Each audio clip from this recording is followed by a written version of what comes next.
Hi everyone, namaste, welcome और welcome back to my channel Colors of Life and welcome to another video. I hope आप सब अच्छे होंगे और दिवाली अच्छे से मनाई होगी. I was also with my family this Diwali तो वीडियोस नहीं बना पा रही थी and finally I am here today. तो आज का वीडियो है My Brain and Spine TB Survivor Story part 5 या पार्ट 6. तो आज के वीडियो में हम बात करेंगे कि मैंने कैसे 3 साल के ट्रीटमेंट में मैंने अपनी मेंटल हेल्थ को कैसे सही रखा, मैं कैसे पॉजिटिव रही और मैंने जब यहाँ पे वीडियोस डालना स्टार्ट किया तो how it affected me mentally, वो सब हम आज इस वीडियो में बात करेंगे. इसके बारे में बात करना इसलिए ज़रूरी है बिकॉज टीबी ट्रीटमेंट बहुत लॉन्ग टाइम तक होता है और इंसान के पेशेंट के मेंटल हेल्थ पे भी अफेक्ट करता है. If you new here, hi, my name is Aarti. I make health related videos या specially videos related to tuberculosis because I am a brain, spine and lungs TB survivor and I share videos on the basis of my experience. If you're new here, please hit that subscribe button and let's get started with the video. So friends, 3 साल के TB treatment के time में मैं बहुत सारे patient से connect हुई हूँ, बहुत सारे लोगों से मैंने बात करी है. तो मोस्टली लोग मुझे यही पूछते हैं कि आपका इतना बड़ा प्रॉब्लम है because I had brain TB, spine TB और 2 साल ट्रीटमेंट के बाद मुझे लंग्स टीबी भी आ गया था, मुझे हाइड्रोसेफेलस था. और सब लोग मुझसे पूछते थे कि आप कैसे पॉजिटिव रहती हो, आप कैसे खुश रहती हो, आप अपने मेंटल हेल्थ को कैसे सही रखती हो. तो आज हम उस बारे में बात करें. तो पहले भी मैं बता चुकी हूँ कि जब मुझे टीबी डायग्नोस हुआ था that time I was unconscious, मैं बेहोश थी. और जब मैं बेहोशी से बाहर आई तो भी 6 महीने के लिए शायद मेरे दिमाग में इतनी शक्ति नहीं थी कि मैं कुछ सोचूं. और मुझे तो कितने टाइम तक पता भी नहीं था कि मुझे क्या हुआ है. लेकिन जैसे जैसे टाइम बीतता गया मैंने अपनी बीमारी के बारे में रिसर्च किया, मैंने लोगों से पूछा और उस टाइम मुझे कोई हेल्प नहीं मिला क्योंकि मैं किसी सर्वाइवर से, टीबी सर्वाइवर से कनेक्ट नहीं कर पाई थी. मैं टीबी सर्वाइवर या फिर टीबी पेशेंट से तभी कनेक्ट हुई जब मैंने यूट्यूब चैनल पे अपना वीडियो पोस्ट किया था. तो फॉर द फर्स्ट 6 मंथ्स मुझे ना तो कुछ खुशी महसूस होती थी, ना मुझे कुछ दुख महसूस होता था बिकॉज मुझे पता ही नहीं था कि मेरी लाइफ में क्या हो रहा है. मैं चल नहीं पाती थी, मैं बेड पे लेटी रहती थी, मेरा सर हमेशा दुखता था, सर भारी रहता था. तो मुझे मेरी मम्मी खाना खिलाती थी, मैं खाती थी, सोती थी, खाती थी, सोती थी. और जब चलाते थे, चलती थी, उतना ही था. बाकी मुझे जो बीमारी के बारे में इतना पता भी नहीं था और मुझे ये दुख भी नहीं था कि मुझे ये बीमारी हुआ. लेकिन जैसे जैसे थोड़ा सा मुझे पता चला कि मुझे ये बीमारी हुई है, इतना टाइम लगेगा, तो थोड़ा मुझे दुख हुआ था because I was just 23 years old और उस टाइम मुझे काफ़ी कुछ करना था. मेरे लाइफ के प्लान्स थे. टीबी होने से पहले मैं डेली टू डू लिस्ट बनाती थी, 1 साल का प्लान बनाती थी, गोल सेट करती थी, ऐसे करने की आदत थी मुझे. तो वो सब मेरे पूरे नहीं हुए तो थोड़ा सा मुझे उस टाइम दुख हुआ था. मेरे पूरे ट्रीटमेंट के टाइम मेरी फैमिली बहुत बड़ी सपोर्ट रही है. मेरी मम्मी के साइड या फिर मेरे इन लॉज के साइड सब लोगों ने मुझे सपोर्ट किया है. मैंने बहुत लोगों का सुना है कि फैमिली सपोर्ट नहीं करते हैं, डिस्क्रिमिनेशन होता है. ऐसा मेरे साथ कभी कुछ हुआ नहीं. तो मेरी फैमिली ने बहुत ज़्यादा सपोर्ट किया और शायद मुझे जो पॉजिटिविटी है या फिर जो लड़ने की ताकत है वो वहीं से आए क्योंकि मुझे कहीं ना कहीं पता था मन के अंदर कि अगर मुझे कुछ हो भी जाता है, कुछ सीरियस भी होता है, तो मेरी फैमिली ने जैसे अभी संभाला है वैसे वो संभाल लेंगे. और अगर आप लोग मेरी देखोगे पुराने वीडियोस तो आप लोगों को पता चलेगा कि 2021 में जनवरी टू मार्च मेरे लिए बहुत ज़्यादा डिफ़िकल्ट था और मेरे लिए, मेरी फैमिली के लिए भी डिफ़िकल्ट था. मेंटली, इमोशनली, फाइनेंशियली बहुत सारे पैसे खर्च हुए जो मेरी फैमिली के पास नहीं था, उनको अरेंज करना पड़ा. बट उन्होंने कैसे भी करके जो है मुझे बचाया. तो कहीं ना कहीं मुझे ऐसा लगता था कि अगर कुछ हो भी जाता है, दर्द दर्द हो रहा है, तो कुछ सीरियस भी हो जाता है, तो my family is there for me. और मेरी फैमिली ने हमेशा हर दिन मुझे एहसास दिलाया कि हम तेरे लिए हैं. तो that was the big support और शायद उनकी वजह से ही मेरे अंदर लड़ने की हिम्मत आई और मैंने जो है इतना ज़्यादा नेगेटिव फील नहीं किया. उसके बाद जब मैं अपने ट्रीटमेंट के 9th मंथ में थी तो काफ़ी कुछ मैंने रिसर्च कर लिया था अपनी बीमारी के बारे में क्योंकि टीबी जो है मैंने बहुत पहले से सुना था. 7-8 स्टैंडर्ड के बुक में भी था ट्यूबरक्लोसिस. बट वो जो है सिर्फ लंग्स टीबी के बारे में सुना था, ब्रेन टीबी, स्पाइन टीबी का कोई आइडिया नहीं था. तो जब मुझे पता चला कि मुझे ब्रेन टीबी, स्पाइन टीबी है, थोड़ा मेरा दिमाग थोड़ा काम करना शुरू किया. तो मैंने काफ़ी रिसर्च किया था कि कितना टाइम तक ठीक होता है. मैंने सर्वाइवर्स की स्टोरी पढ़ी थी, जो ब्रेन टीबी के सर्वाइवर्स ने अपनी स्टोरी डाली है वो पढ़ी थी, यूट्यूब पे वीडियोस वगैरह देखा था. तो मुझे थोड़ा सा ये होने लगा था कि हाँ, 1.5 साल 2 साल के ट्रीटमेंट के बाद ख़त्म हो जाएगा. मतलब मुझे अंदर से बिलीव हो गया था कि टीबी इज़ क्योरेबल. तो जब मेरा 9th मंथ का ट्रीटमेंट चल रहा था, तो मेरा ये यूट्यूब चैनल पहले से ही था। अगर आप मेरे पुराने वीडियोस देखेंगे तो मुझे टीबी होने से पहले ही मैंने यूट्यूब चैनल बनाया था। बट कभी इस चैनल पे मैं रेगुलर नहीं थी, बिकॉज़ उस टाइम जो है मैं इतना ज़्यादा वीडियोस बनाने के लिए वो टाइम भी नहीं होता था, और एज़ अ हॉबी मैंने स्टार्ट किया था। तो उस टाइम मैं रेगुलर वीडियोस नहीं पोस्ट करती थी। तो उस टाइम मेरे सब्सक्राइबर भी ज़्यादा नहीं थे, 500-600 थे। तो वहाँ पे फिर मैंने एक वीडियो अपलोड किया यूट्यूब पे, और वो मेरा फर्स्ट वीडियो टीबी से रिलेटेड था, my brain and spine TB survivor journey. तो वो वीडियो मैंने अपलोड किया, तो उसमें 10,000 व्यूज़ आए, 15,000 व्यूज़ आए, 20,000 व्यूज़ आए, और उसमें बहुत सारे कमेंट्स भी आए, और जितने भी कमेंट्स आए वो सब टीबी पेशेंट्स के थे। अब जो वो कमेंट्स आ रहे थे उसमें लोग अपने बारे में बता रहे थे कि हमको ये टीबी है, हमको वो टीबी है। कुछ लोग बोल रहे कि दीदी इस बारे में बताओ, आपका एक्सपीरियंस क्या है। तो फिर मैंने दूसरा वीडियो बनाया, और जब मैंने 10-12 वीडियोस टीबी के ऊपर बना चुकी थी, तो मैं काफ़ी टीबी वाले पेशेंट्स से जुड़ी जो मुझसे भी ज़्यादा सफ़र कर रहे थे। तो मैंने देखा है लोगों को सफ़र करते हुए कि ऐसे पेशेंट्स थे जिनका जो है फैमिली सपोर्ट नहीं कर रही थी, जिनको बालकनी में बैठ के ट्रीटमेंट करना पड़ रहा था, या फिर एक कमरे में बंद होकर ट्रीटमेंट करना पड़ रहा था बिकॉज ऑफ स्टिग्मा, डिस्क्रिमिनेशन।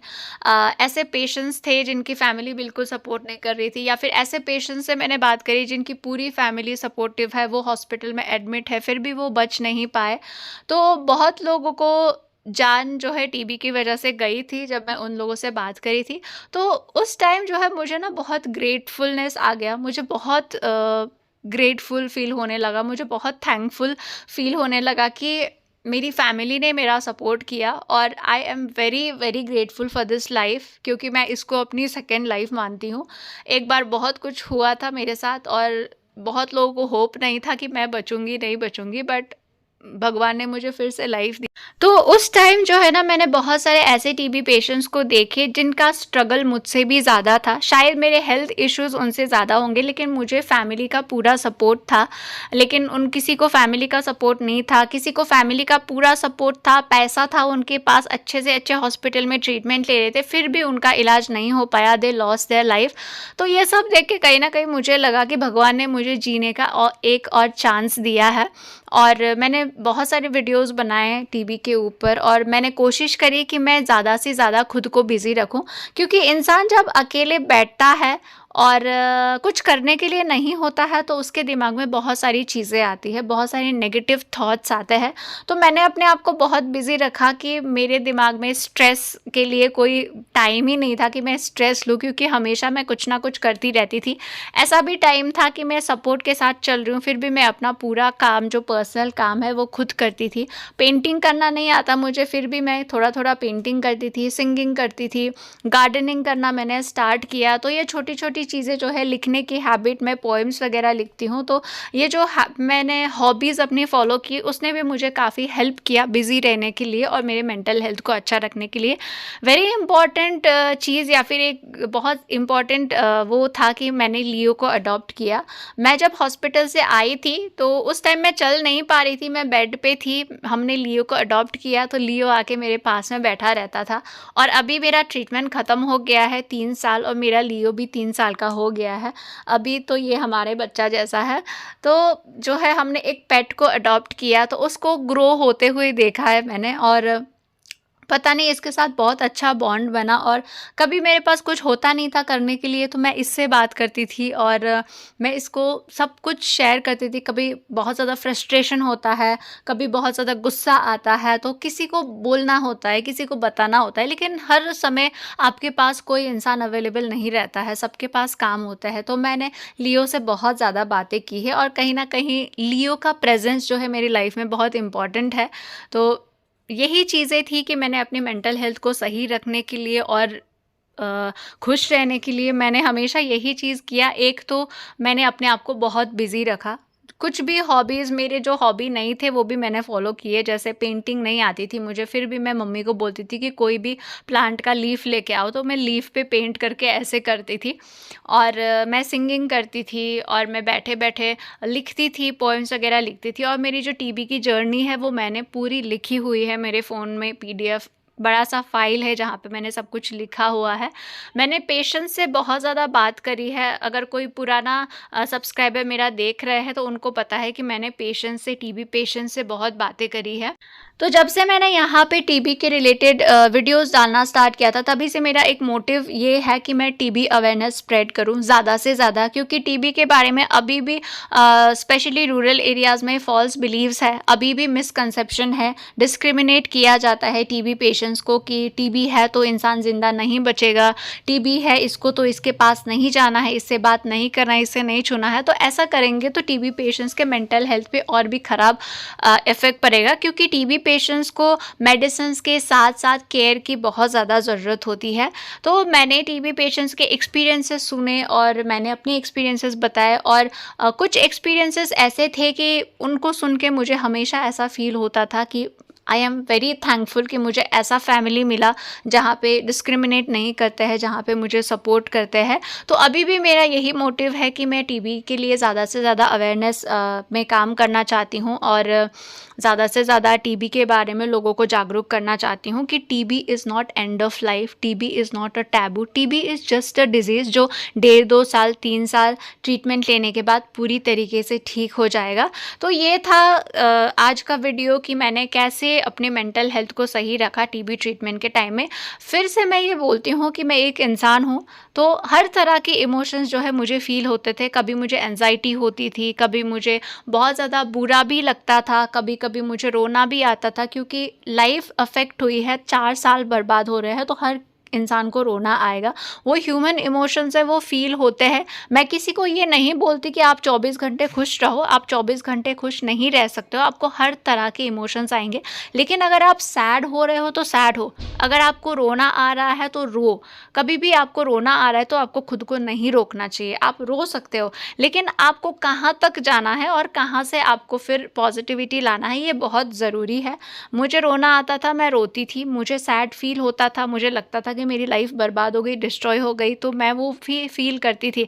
लेकिन एक पॉइंट के बाद अगर मैं सैड फील कर रही हूँ और मैं 1-2 घंटे ऐसे ही बैठी हुई हूँ, तो फिर मेरे दिमाग में ये रहता था कि कुछ करना चाहिए। तो फिर मैं बाहर जाके थोड़ा सा प्लांट्स को पानी देती थी, या फिर कोई भी म्यूज़िक इंस्ट्रूमेंट बजा देती थी, या फिर म्यूज़िक सुनती थी। तो ऐसे करके जो है मैं अपने माइंड को डाइवर्ट करती थी। तो मैं किसी को ये नहीं बोलती कि आप 24 घंटे पॉजिटिव रहो, 24 घंटे खुश रहो, ये पॉसिबल नहीं है। इंसान है, हर तरह के इमोशंस होता है, दुख होता है, एंजाइटी होती है, हर तरह के इमोशंस होता है। तो आपको ये पता होना चाहिए कि आप कहाँ पे कितना वो कर सकते हो।